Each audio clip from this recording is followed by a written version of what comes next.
Om Jnana Timidandasya Dhyananjana Shalakaya Chaksurunmilitam Jena Tasmai Shri Gurave Namaha Nama Om Vishnu Padaya Krishna Pesthaya Bhutale Srimate Bhakti Vedanta Swami Niti Namine Namaste Saraswate Deve Gauravani Pracharine Nirvishesha Shunyavadi Pastyatya Desha Tarine Shri Krishna Chaitanya Prabhu Nityananda Shri Advaita Gadadhar Shivasati Gaura Bhaktavinda Shri Krishna Chaitanya Prabhu Nityananda Shri Advaita Gadadhar Shivasati Gaura Bhaktavinda Hare Krishna Krishna Krishna Hare Hare Hare Rama Hare Rama Rama Rama Hare Hare Hare Krishna Krishna Krishna Hare Hare Hare Rama Rama Rama Hare Hare Hare Krishna Krishna Krishna Hare Hare Hare Rama Rama Rama Hare Hare Hare Krishna Krishna Krishna Hare Hare Hare Rama Rama Rama Hare Hare Hare Krishna Krishna Krishna Hare Hare Hare Rama Rama Hare Hare Hare Krishna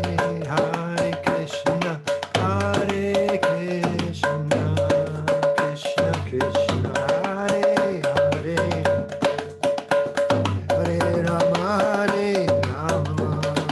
Rama Hare Hare Hare Krishna Krishna Krishna Hare Hare Hare Rama Rama Hare Hare Hare Krishna Krishna Krishna Hare Hare Hare Rama Rama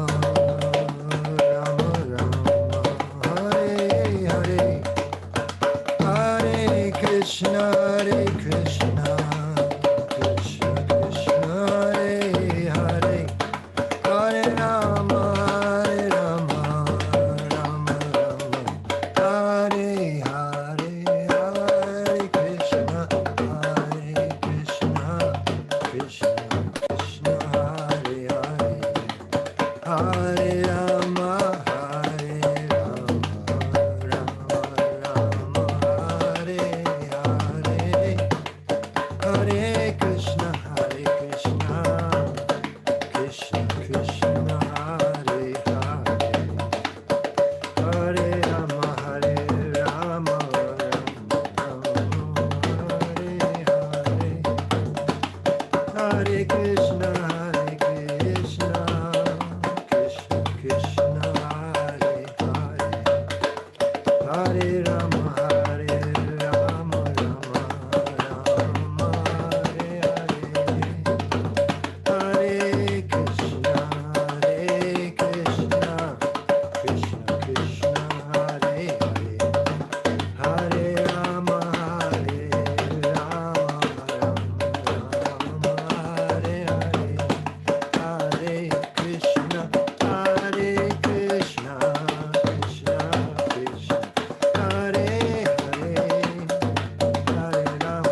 Shai Om Vishnupad Purnamansa Pariprajaka Stotra Sri Shrimad A.C. Bhakti Vedanta Swami Maharaj Prabhupada Ki Jai Ananta Koti Vaishnavrinda Ki Jai Namacharya Srila Haridas Thakur Ki Jai Prem Sakaho Shri Krishna Chaitanya Prabhu Nityananda Shri Advaita Gadadhar Srivasadi Gaur Bhakta Vrinda Ki Jai Sri Sri Radha Krishna Gop Gopinath Sham Kund Radha Kunigiri Govardhan Ki Jai Vrindavan Tham Ki Jai Navadip Tham Ki Jai Jagannath Puri Ki Jai Gangamai Ki Jai Jamadamai Ki Jai Tulsi Devi Ki Jai Bhakti Devi Ki Jai Samaveta Bhakta Vrinda Ki Jai.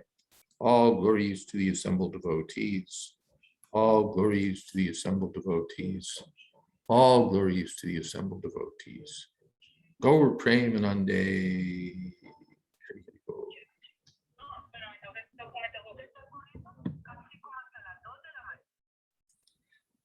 Welcome to all. Thank you all very much for taking part in today's Istagosthi, where pretty much anything goes. Any topic you'd like to bring up and speak about is welcome. Om Jnana Timirandhasya Gyananjana Shalakaya Chakshurmilitam Jena Tasmai Shri Gurave Namaha.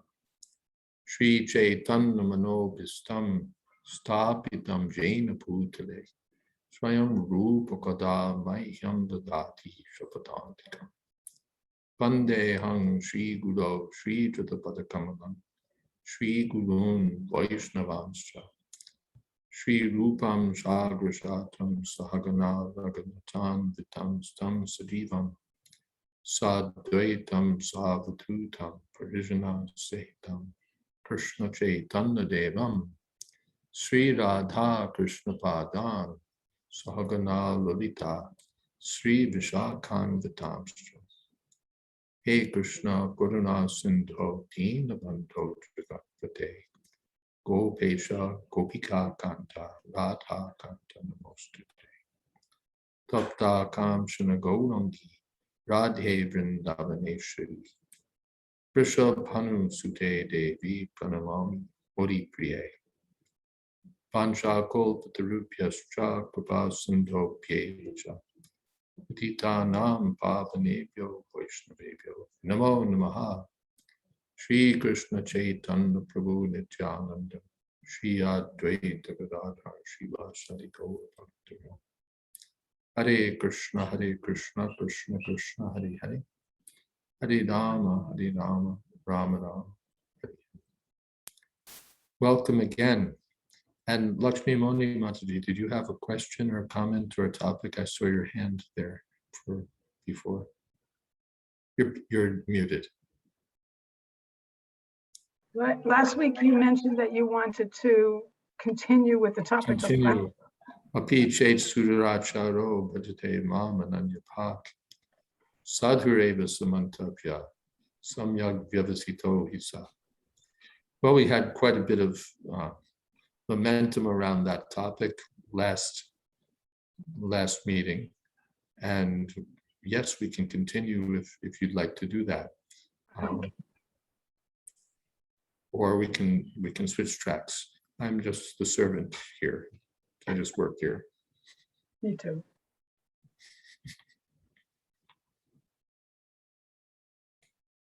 Oh, Mina's hand is there.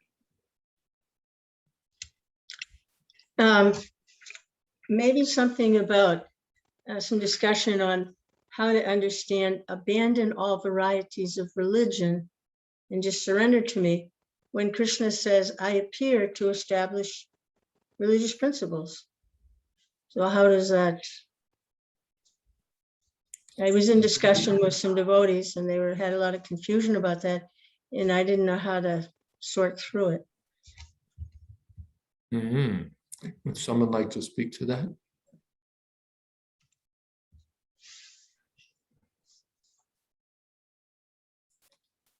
Oh, come on. I can, but I don't have to do all the work here, do I? I could boldly jump in where angels fear to tread. Very good. I was when she was asking, I was considering how, yeah, Krishna's ultimate instruction is for everyone to give up all varieties of religion and just surrender unto him, offer their obeisances, love him, and that's the real principle of religion. And it's understood that out of how many gazillions among men, how many people are actually going to go that far? But for the rest of the crew, there have to be some religious principles to follow, just to keep the peace in the prison house. And my thought was that when Krishna comes to establish religious principles, he does it in different times, in different places, in different ways, in different avatars for different reasons. But that's one of his functions when he appears, is to set up a system by which anybody can make gradual elevation towards him ultimately.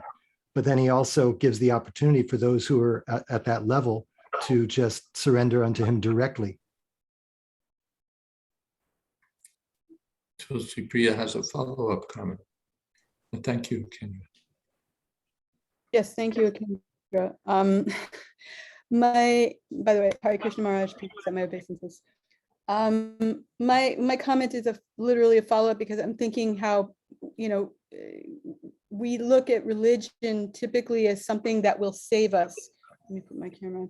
We want to be saved from suffering in the material world, or from repeated birth and death, which I guess is the same thing, or, from going to hell, or, getting our karmic just desserts.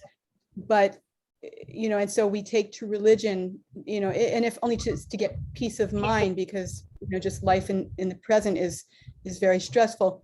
But I feel like when he says, give all that up, is, don't try to save yourself. Let me save you, just, if you just go with it, because I take that surrender to mean whatever is. If you see everything as Krishna, then if you lose all your money in business, that's Krishna. If you get cancer, that's Krishna. If your husband divorces you, that's Krishna. And you just surrender to that, and you just accept everything as Krishna's will. And then, if you see it that way, then you are free from fear, because you're seeing everything as Krishna's mercy. So, but when we try to cling to, Obama's famously said, we cling to the Bible and to the guns and whatever, we're trying to get some kind of safety in this world and some security, and it's really not possible. But when you're surrendered to Krishna, you go with the flow. It's like riding the waves, and those waves are Krishna, and you're riding, you're following wherever Krishna takes you. So that's another, it's kind of related to what my husband's saying, but I feel like this need to get saved and to have some security and peace only comes from surrendering to Krishna, and not through dharma and religion, although it can temporarily or superficially give us peace and security. I think dharma and religion set a framework for us. Baladev Vidyabhushan, in one of his commentaries on Bhagavad Gita, makes a mention that the Vedas are more merciful than thousands of parents. And the reason he says that is because the parent will try to facilitate their child, even if their child is something wrong with them, even if they're retarded, whatever is wrong with them, they'll try to figure out a way that they can succeed. And so to some extent, the religious principles are Krishna's effort to give everyone a path back to him for as slow, as fast as you want to go. So even if you want to go back to bed, it still helps to have some guardrails to hold on to in order to keep you on the straight and narrow. So I see the religious principles as a facilitating aspect of spiritual life as well. Are you arguing that they shouldn't be given up? Ultimately, they should be given up when one has completely freed themselves from any need to interact with the material at all. And that when one has achieved ultimate surrender, then sure, you can give them up, but they'll kind of be your default behavior anyway, pretty much. But don't give them up prematurely, because I think I remember when we first joined and we heard that you know, we were gonna, this process was gonna give us pure devotional service. Some of us thought, well, you know, give me a few months. And then later we thought, maybe give me a year. And now we're like, maybe a few lifetimes, maybe 1,000 lives. You know, the realization of where we're at ultimately requires assistance, and admitting that you need assistance. So don't give up assistance prematurely. It's a sign that you're maybe not doing some valid introspection. Apurva and Kamalini. Thank you, Maji. Apurva, Kamalini. Sorry. Yeah. Have you come to a conclusion? Because I was at the edge of my seat last week, and I'm trying to understand what the situation is with Reformation. And there is also a BTG article that came out a long time ago, which I don't know if you remember or you're familiar with. So I would ask, yeah, have you come? And Yeah, a really bad echo. Okay. so the question is, have you come to the conclusion? I'm very interested. It's not.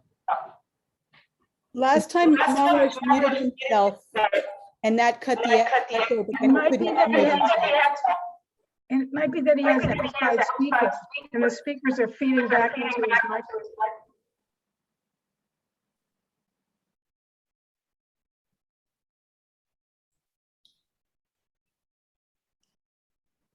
Perhaps if we just mute ourselves unless we're speaking.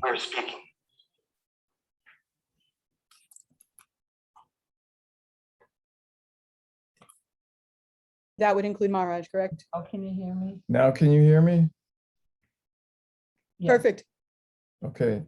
So I'm wondering if you came to a conclusion about last week's topic, which I still feel very incomplete about, because we were all very anxious to come to a conclusion, I thought. And it seems Okay, so let's spend just a few moments more on this topic, and then shift back to that topic, and keep in mind,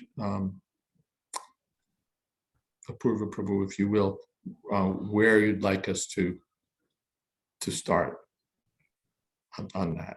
Okay, so you can guide us, you can direct us. I'd like to. Are you still on Dharma Panchatattva? And I have Meena first. Yeah.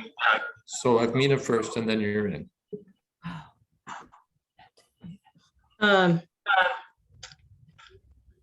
Maybe, can you hear me okay?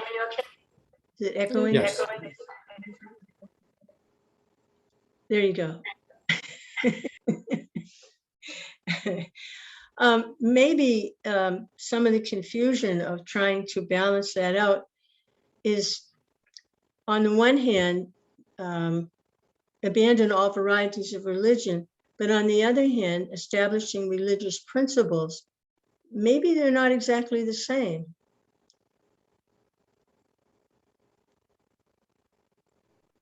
Like I was looking at, what was I looking at? Material nature and material elements.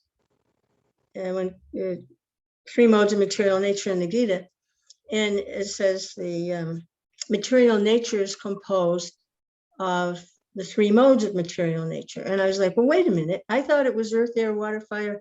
What is this? And then I realized there's a difference. They're two different things, material elements and material nature. So maybe something like that going on here also. Like, how can you abandon religious principles when the highest religious principle is to surrender to Krishna? So maybe it's not exactly the same. You're muted, Maharaj. All right. Thank you, Lakshmi Mani, and thank you, Meena. yes, there's certainly something to be said for that. I have a thought, but I'm going to wait till Panchatattva Prabhu speaks. I immediately started thinking about, oh, now we got an echo again. Can anybody hear me? You're Yeah. good. Go ahead. Okay. I started thinking immediately about sixth canto Bhagavatam, and oddly enough, it's kind of related to Apichet Siddharacharo and Ajamil's plight, and the Yamadutas making the argument that, listen, the religious principles are defined by the Vedas, and the Vedas are directly the Supreme Personality of Godhead, according to our leader Yamaraj. And Yamaraj goes on later to explain that real religious principles are established by the Supreme Personality of Godhead. So Krishna in Bhagavad Gita says Sarva Dharmam Pratyajya, abandon all. But right before that, he says Manmana Bhavama Bhakto Manjaji Mamaskuru. Mame Vaisyasi Satyam Te Pratijani Priyosina. Surrender unto me. You offer your obeisances to me, offer your homage to me, you know, like that. So right there is where Krishna is describing the real ultimate religious principle. And everything else is subordinate to that. That's all I have to say. Hare Krishna.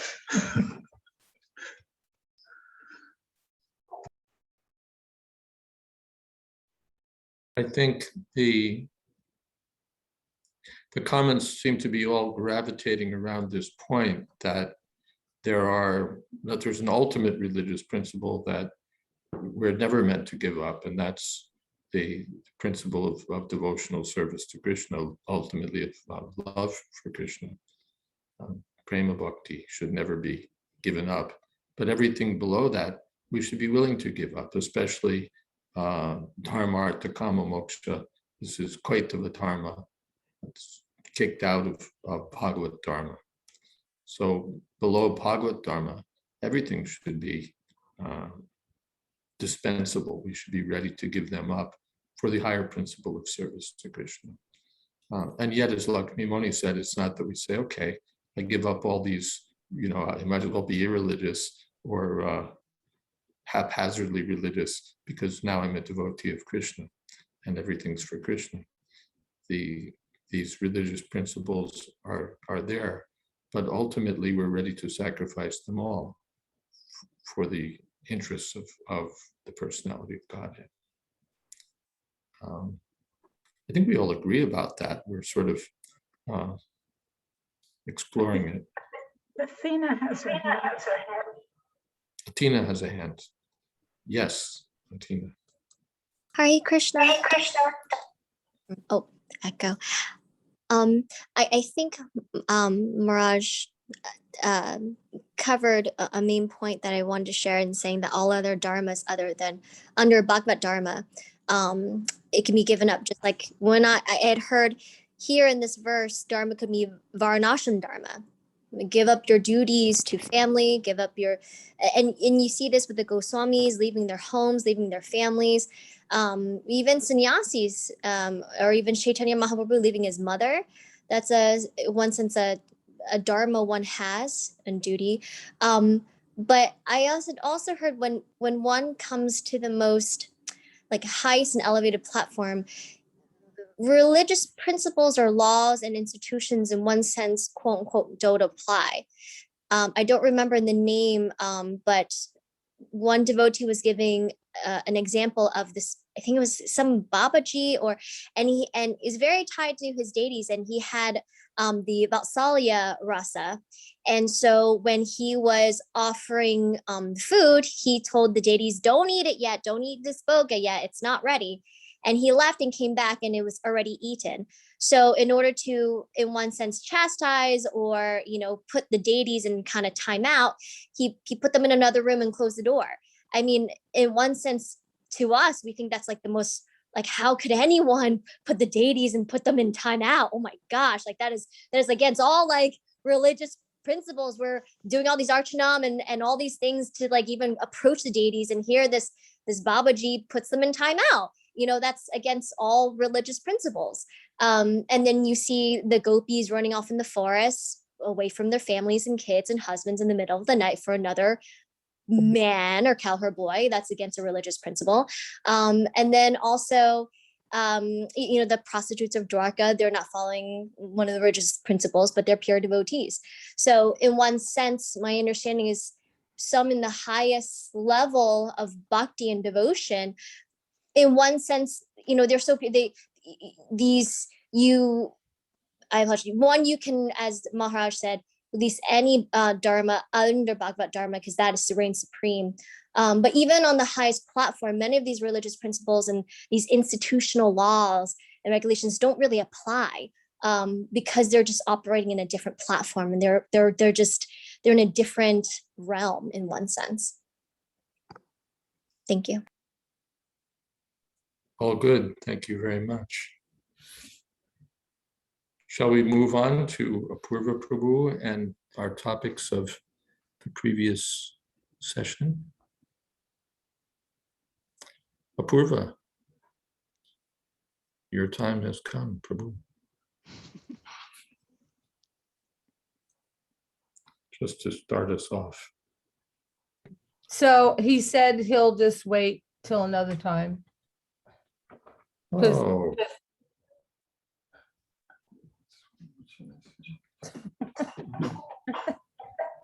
He got cold feet. yes, Latino. Okay. Oh. You're gone. Yeah, I'm still interested, and so I just bring it out. You're just bringing to our attention that we did have more to talk about.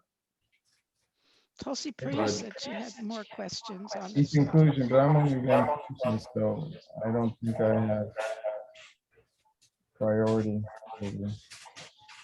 Let's see where Tina is. Thank you so much. I was could, if others were curious, and to continue discussion where we left off last night in the Tawako Srimad Bhagavatam class, and kind of this discussion that I asked, even around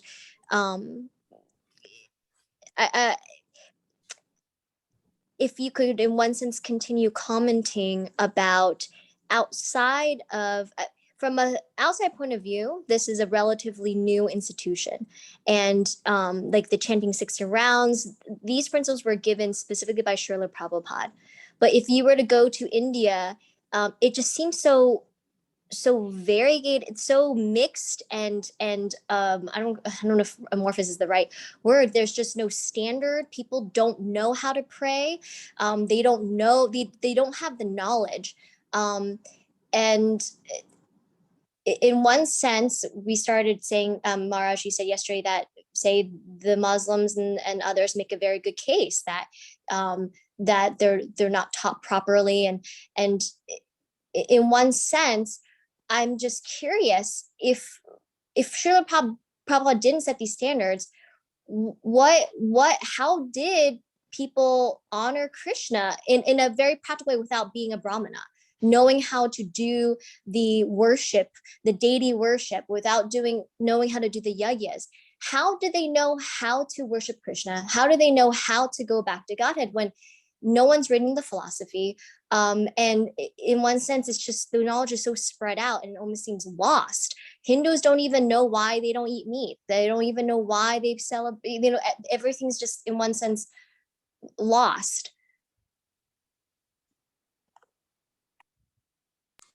Two points come to my mind. There are sort of two traditions that carry forward the Vedic civilization. And one is the Sampradayic tradition, the tradition of the Guru Parampara, and the other is the family tradition, which is mentioned in Bhagavad Gita, Kula Dharma. There's a family tradition, and those family traditions are quite strong still. So people worship because this is how my grandfather did it, and this is how my father did it, and this is how I do it. And they may or may not understand it, or they may understand it to a greater or lesser degree, but they do what they've done by family tradition. And that carries with it a certain amount of, maybe very good, it may be really all sentimental and mishmashy, depending. But the Sampradaic tradition is where your clarity comes from. This is where the teachers are handing down the standard of knowledge and practice through the Ramanuja Sampradaya, through the Madhva Sampradaya, through the Vishnu Swami Sampradaya, through the Brahma Sampradaya. This Bhagavad Dharma is coming, especially in Gaudiya Sampradaya, because Sri Chaitanya Mahaprabhu appeared in the Gaudiya Sampradaya. But even the Gaudiya Sampradaya, without following the Acharyas, becomes a mishmash and worse. So this Guru Parampara is essential for understanding. And we find that so many people don't really accept a bona fide guru. Maybe they have a Kula Guru, a family guru, who's kind of an official priest, but he's not really, what shall we say, Shrotriyam Brahmanishtam. He hasn't heard clearly from the authorities, and he's not clearly engaged or exclusively engaged in the service of the Lord. It's kind of a family business also. Our family takes care of your family. We provide this service for you. So with that, you get certainly a mixed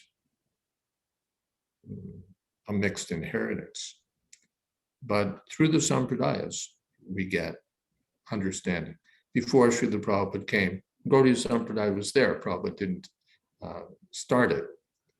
He transmitted it, he systematized it and made it understandable for a global audience. Otherwise, it was going on.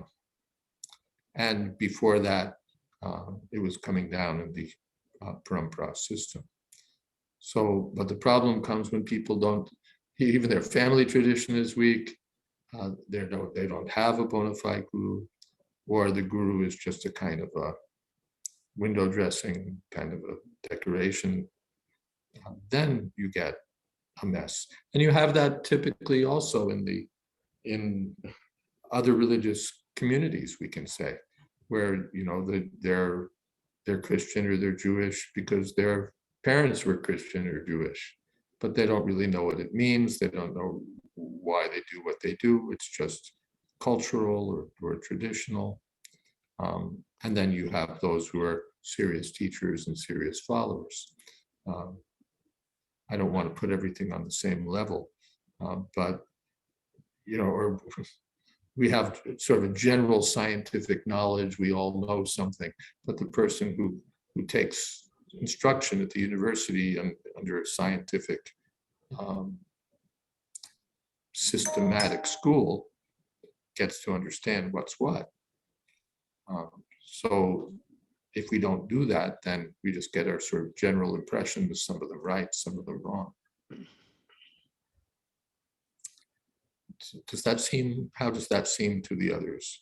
How does that seem to you, Atina? Your hand is up again, and Tulsi Priya's is up. So whoever would like to jump in, just jump. Thank you, Maj. I'd love to hear what Tulsi Priya has to say. I didn't want to, that was very helpful, thank you. And not to bring it to a tangential, but I thought about this, and I don't mean to be controversial, but in one sense, when you take a step back, and as many know, I've had an interest in interfaith, but there's truth and it descends in different areas. So every single tradition, every single religion will say that no, it's this is the absolute truth, and it's for all humanity, it's applicable to everyone. And in one sense it is, because truth is truth. And for example, even though, say, Christianity started in Jerusalem, and Islam in Saudi Arabia in one sense, and the Vedic, even though it's eternal, was really in India, because all the stories are all of these pure devotees in India. Of course, that doesn't mean they're only pure devotees in India. They were everywhere. And, you know, the traditions kind of started there. So from a very, very high level point of view, you know, it could be very debatable. You can say, it could seem like, okay, there's truth and God disseminates certain parts of truth in different areas. And Krishna consciousness or Bhakti Yoga is a quote unquote Indian religion. You can say Islam is a quote unquote Middle Eastern religion, and they're all parts of truth, and why they fight so strongly that you know, this is the end all be all, but it can be applied anywhere. So in that thought, again, I don't want to be controversial. It seems like a lot of the teachings that Srila Prabhupada say Go ahead and be controversial. What was that? Oh, I can be controversial. And this is just, you know, I'm revealing some thoughts that I've had as I try to filter through, you know, my understanding, but, or as I encounter different faiths. But it's almost in reaction to the hodgepodge, wide mixture and misunderstanding within India. I mean, he comes over, and I know we talked about like the Mayavadis, but I never even heard that term. It's almost not really applicable in the West. And, you know, again, the example I gave of this Muslim convert, she grew up in a, you can call Hindu family. She grew up hearing Krishna stories. Her parents are Krishna worshipers, but then yet they'll have a Ganesh, you know, deity, which she calls an idol. And then she'll say that her parents said, God is only within and there is no external, you know, manifestation, which is, to us, it was ridiculous because Krishna is the supreme person of the Godhead and you are worshiping this form. So how could you say that? So it just seemed to be as a reaction in one sense of the hodgepodge and the wide vast of what quote unquote Hindu covers to set it straight in one sense. And it's an Indian religion. And in one sense, that's why it's like such a small portion. If you look at all the religions, Krishna consciousness is such a small portion because it's almost like in reaction to try to set things straight within the Hindu kind of context and the Indian religions to kind of like, everyone, no one's reading. It's a family passed down thing. It becomes a cultural thing, not a religious thing. No one's understanding like the real truth and everything's all kind of mixed up. Like there's Jainism, there's all these things popping up everywhere.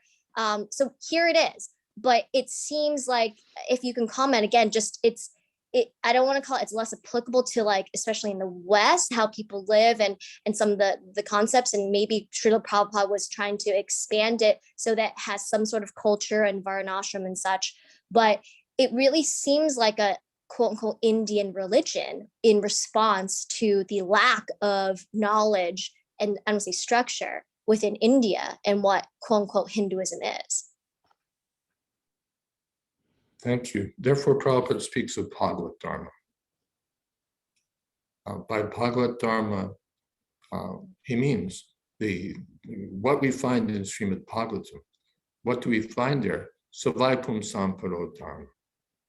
Yato Bhaktiradhokshate.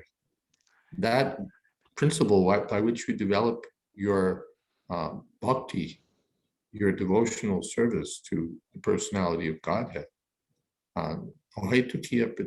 without material motives, without interruption.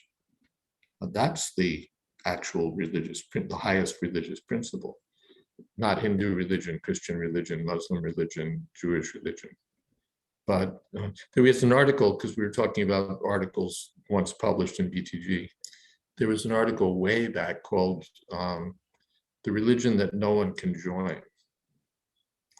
The thought is good that there you can switch from being Christian to Hindu, Hindu to Jain, Jain to Muslim, and so on.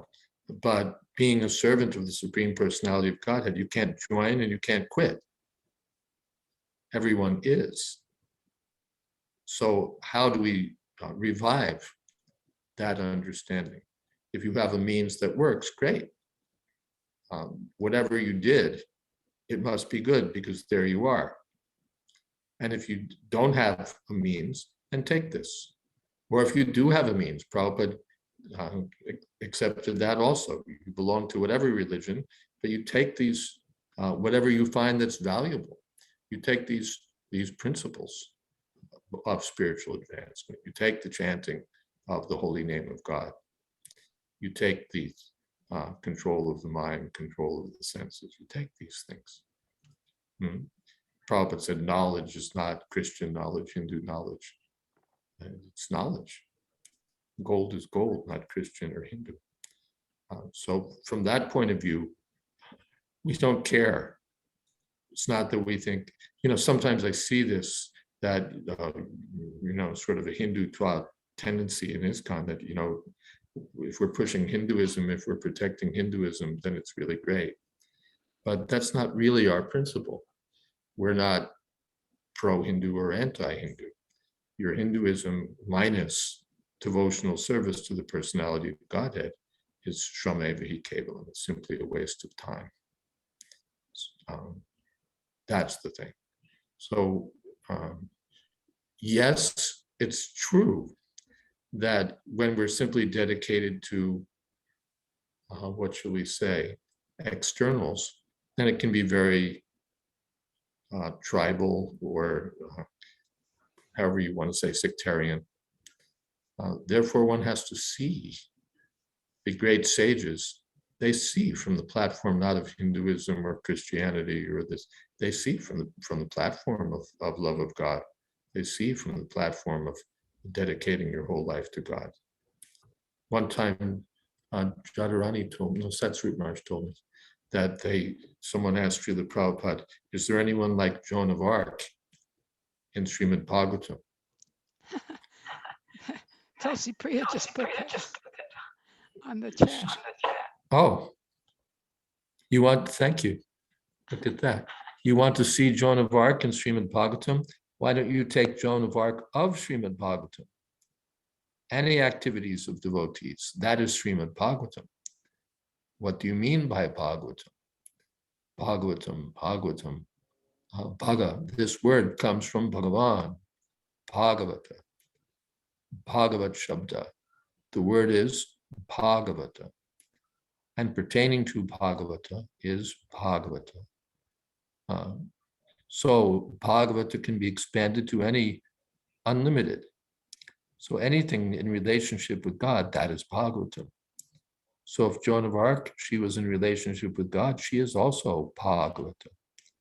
You should expand Bhagavata in that way. Thank you for that, Tulsi Priya. Great mind think alike. Oh, it was very gratifying that you mentioned. Could I add something? Yes. This is my fanciful philosophical speculation. You can correct it if it's wrong. But Srila Prabhupada said that the Vedic culture was once expanded all over the world. And then Krishna left the planet. And the way I sort of saw it is that, okay, Vedic culture was expanded all over the world. And in a way, it's like when you have a body and it becomes septic, what goes first? The hands, the feet, the legs, everything goes to the center to be maintained. And so we see in other cultures, if we know what to look for, we can see pockets of devotional service in other faiths and other cultures. Even historically, I think there's somebody in the Caucasus region or somewhere in Russia, they talk about Krishan, who is like this superhero myth that they have, and they, devotees have tried to relate that to Krishna. I don't know if that's true, but I guess what I'm just saying is that, if Vedic culture was expanded all over the world, then it would have had different expressions in those parts of the world according to, the climate, the conditions of the place, although the essence of it would have been there. And then after Krishna left, the outer parts that are less proximate to where Krishna was, they die off first. And then it gets closer. And then the heart of it is in India because that's where Krishna appeared. Like I said, it's a fanciful speculation, but I think most devotees, if they're not biased or what's the word, partisan, they can see they can see bhakti in other cultures, and it's just, I think it's a matter of lack of proximity to where Krishna was when he was physically, when he was personally present, I mean to say, that you see it isn't so evident as it once was. But we, that's a speculation because we don't know what it was like when it was all over the world. We don't know what it was like if it was in North America or Russia or China or whatever. But Prabhupada said it was all over the world. So how do we take that? Of course, if it's proximity, we'd expect Delhi to be doing a lot better. I have a thought. I didn't hear this from Srila Prabhupada, but I'll offer this and you can see what you think. In Bhagavatam and in Bhakti-rasamrita Sindhu and elsewhere, we find that there are three classes of devotees. There's first class, second class, and third class. The first class, the third class, they don't have very much knowledge and they don't have very much faith. They're weak on both counts. And the second class, they have some knowledge, some faith. And the first class, they have full knowledge and full faith. Or looking at it from another point of view, the third class devotees just see themselves in God. That's what they see. And they love God, but they don't appreciate, they don't have much regard for anyone else. The second class, they make friends with the devotees, they worship God, they avoid the atheists, and they're merciful to the childlike non-devotees. And the first class, they see everyone engaged in devotional service. They see the Lord and they see everyone engaged in the service of the Lord. So my thought is that there's a kinship aligned with these three classes that extends beyond the boundaries of any particular religious tradition. That a third class Jewish devotee is not that much different from a third class Christian devotee or a third class Hindu devotee or a third class any other, even third class Christian conscious devotee.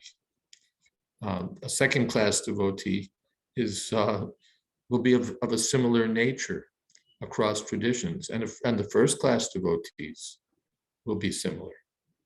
They'll have strong knowledge, they'll have strong faith, they'll be dedicated to God, but they'll see everyone engaged in the service of the Lord. So one almost feels more of a kinship with those who are in a similar bracket, regardless of one recognizes, they say it takes one to know one.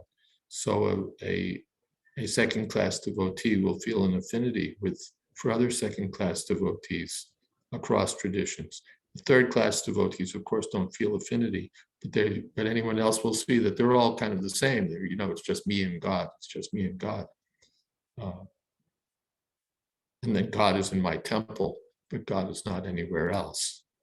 God is in my church, God is in my temple, God is in my mosque, but God is not there for anyone else. Or anyway, may or may not be, but those people don't count. So it's an observation. And therefore Prabhupada says Joan of Arc of the Srimad Bhagavatam, taking her as being advanced in devotional service.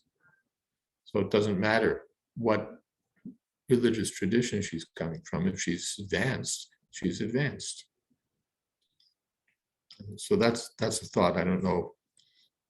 Again, I didn't hear it from Srila Prabhupada, and this question will not appear on your Bhakti Shastri exam. Yes, Mansi. Few months back, I was hearing something from Anutama Prabhu. Anutama Prabhu was telling very nicely. I think it was interfaith,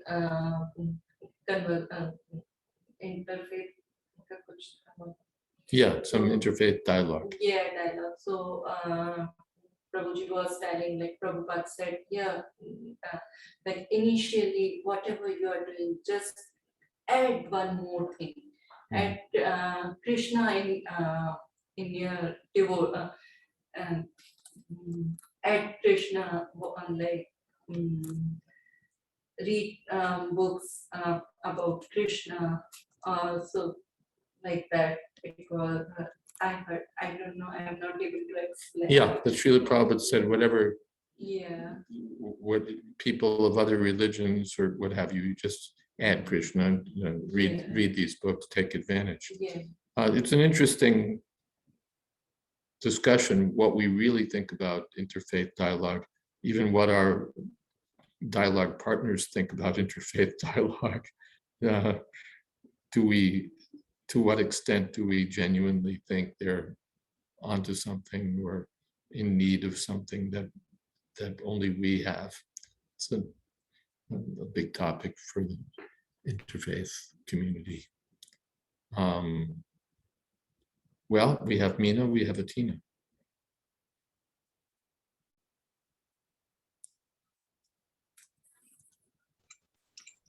Hare Krishna.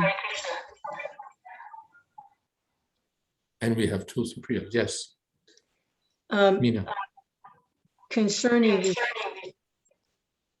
outside of India and regionalism, I think I briefly looked at Bhaktivinoda Thakur's Krishna Samhita, and he discusses in quite a lot of depth and detail about proximity and these different cultures and how this particular topic, I can't add more than that, but that he does discuss in what I saw this particular topic in great detail. Someone will have to do a book report and tell us what he said. Thank you. Tina? Hi. Someone did. Thank you for muting. Yes, I understand that it's been said that previously, again, kind of Pangea, there was one religion, it was the Vedic culture, there was, again, one emperor, all of that. And then as time progressed and as Tulsi Priya said, Krishna left, then it kind of getting dispersed. But I'm saying, I'm not sure if so, please help me understand. That doesn't make sense. Two things. You could argue, when Srila Prabhupada left for America, one of his friends said, oh, you're going to America. He said, no, Srimad Bhagavatam is going to America. But if the Vedic literature were everywhere, Srimad Bhagavatam would already be here. There is no need to spread Krishna consciousness. There would be some remnants of that everywhere you go. But then obviously you have, say, the Abrahamic religions, which actually lie completely separately, completely outside of the Vedas. And it's, you see, in one sense, to support the argument that the Vedas were everywhere, oh, the Greek mythology, maybe the Egyptian mythology, all these demigods, and then Zeus is really Indra. So we say, oh, that's the parallel of how the Vedic literature it was everywhere, and then somehow it got morphed into these other kind of religions or whatever mythology in these different areas. So that's one comment. But then to be honest, my understanding is that the Abrahamic religions literally came about because of that they were polytheists. Those who were worshiping many gods, not knowing there was one supreme God. So the problem with I guess I'm say the Vedic literature being everywhere is that it got corrupt, and then the Abrahamic religions came about. It is as an exact reaction to the fact that people were worshiping many gods, and to make it now one God, monotheistic.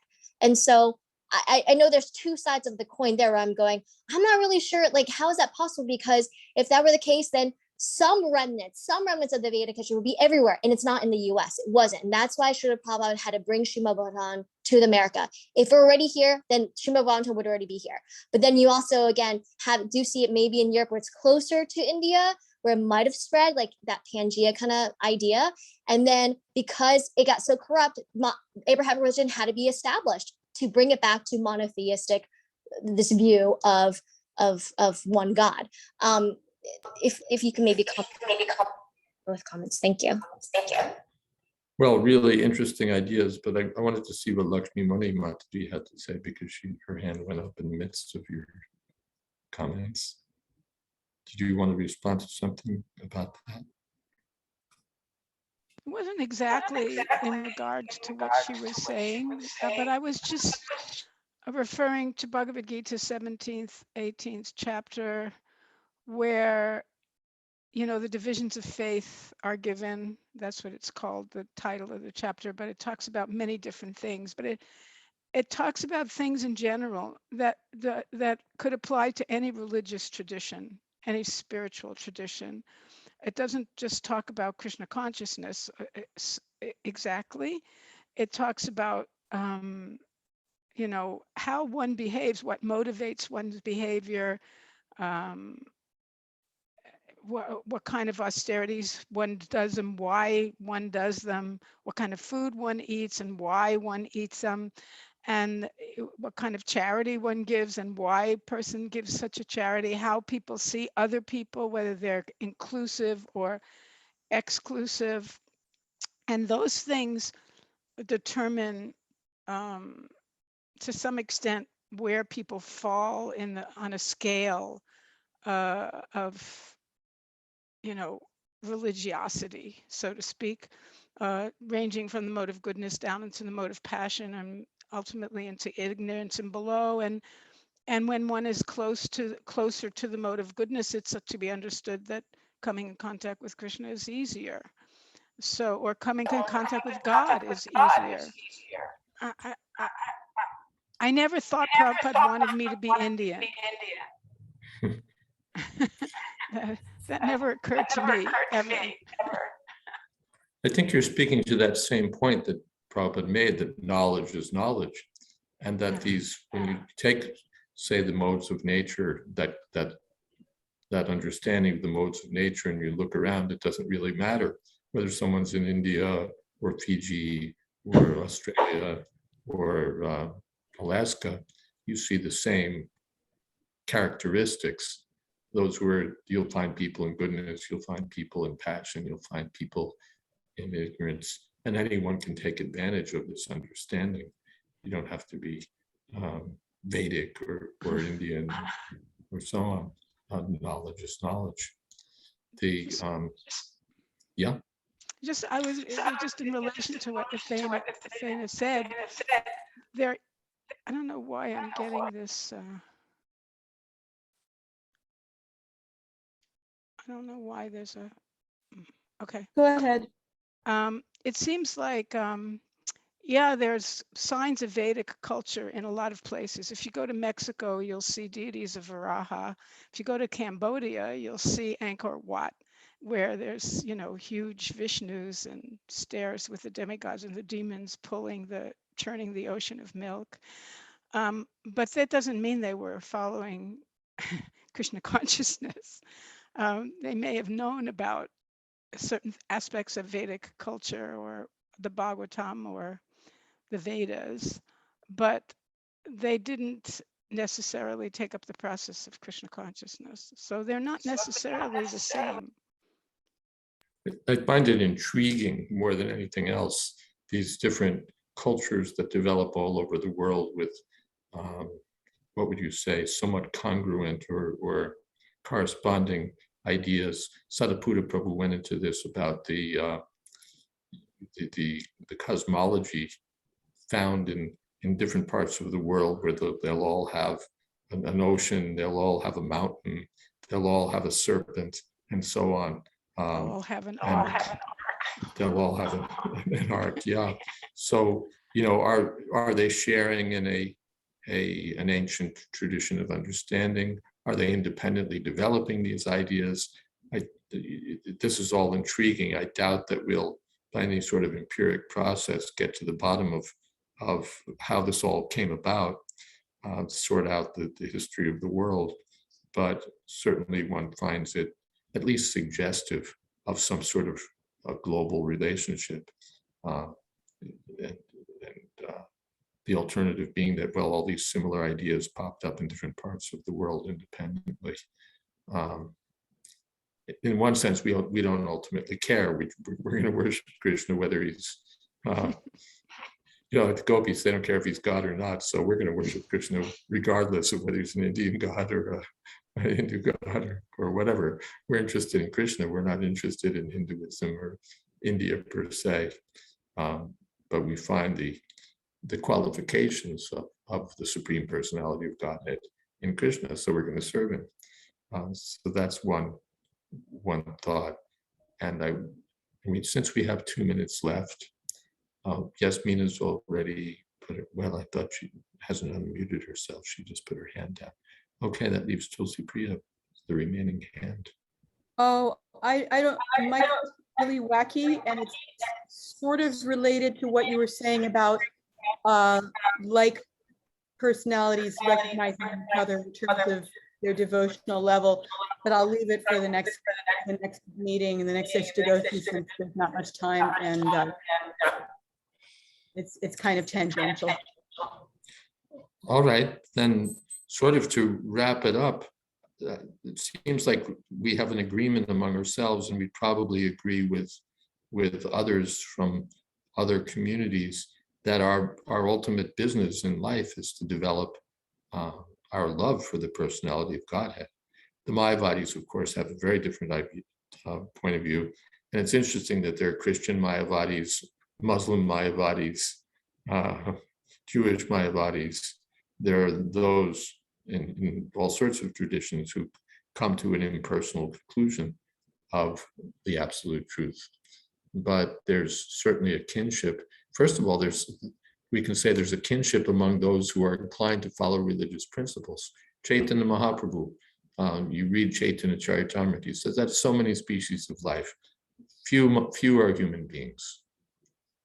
Out of the human beings, then we come to those who are inclined to follow religious principles. They're the demonic, they don't want to hear about it. And then there are the godly people. They have some interest in spiritual understanding, that they want to get free from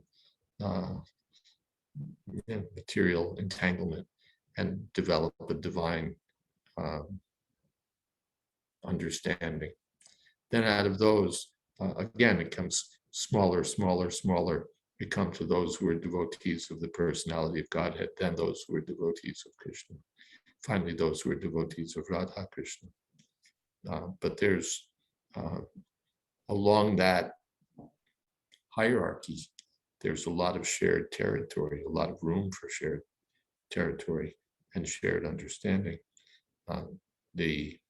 One doesn't have to be a devotee of Radha and Krishna to be devoted to God, but those who are devoted to God can be attracted to Radha and Krishna.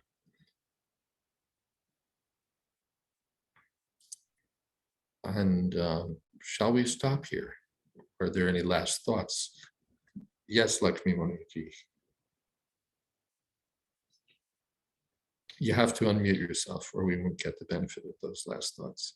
Amazing. And it's, in a sense, it's like, I don't know why this, in a sense, it's like we're something for everybody. Someone says, I believe God is a white light. And we say, oh, well, that's in our scripture.